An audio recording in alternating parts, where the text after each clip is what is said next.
Господин Вигенин, какъв е отзвука в Брюксел от спора между президента Георги Първанов и вице-премиера и министър на финансите Симеон Дянков, който се развива в София през последната една седмица? Не знам дали ще ви очудя, ако ви кажа, че тук в Брюксел или Страсбург, или да кажем в Европейския парламент, тъй като тази седмица сме в Страсбург, не се вълнуват особено много от тази престрелка и тази, как да ви кажа, една доста национална дискусия, която мисля, че е време да приключи. Защо? Защото България има доста по-сериозни проблеми от тези, с които се занимаваме вече трети или четвърти ден. Има стачки, недоволства, хората имат проблеми с работните си места, има проблеми в здравеопазването, които някак си все не намираме време реално да обсъдим. И се занимаваме тук четвърти ден или пети, всички институции на практика, една по една се включват в този дебат, който според мен приключи в момента, в който беше публикувана тази стенограма. Очевидно Първанов не е милиардер, очевидно Симеон Дянков за пореден път е говорил наизуст, но за пръв път беше публично опроверган.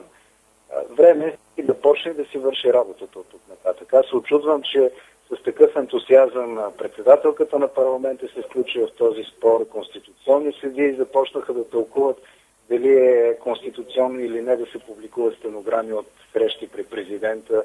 Очудвам се, че външният министър се включи в коментарите по адрес на президента, което, впрочем, не е за пръв път. Подобни спорове имаше и миналата година, впрочем, между външния министър и президента. Тогава пак щеше да има импичмент на Първанов, ако си спомняте.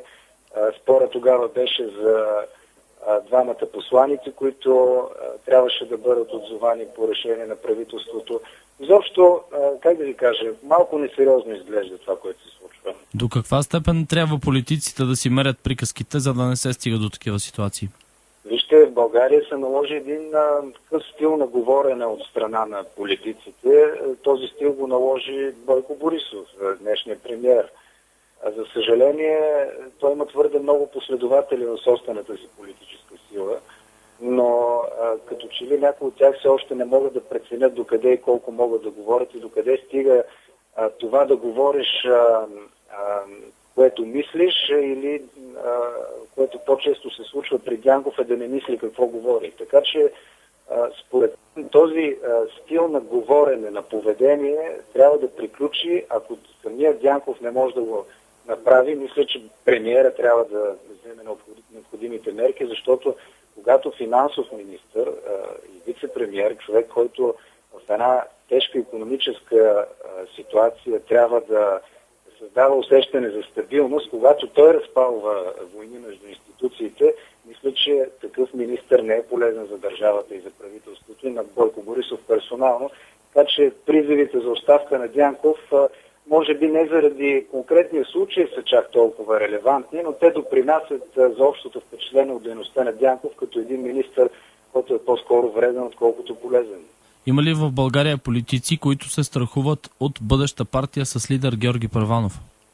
Това пък също, как да кажа, доста ме изненада, защото това пък даде възможност да се включат и редица политолози да започнат да коментират бъдещи партии, бъдещи политически проекти.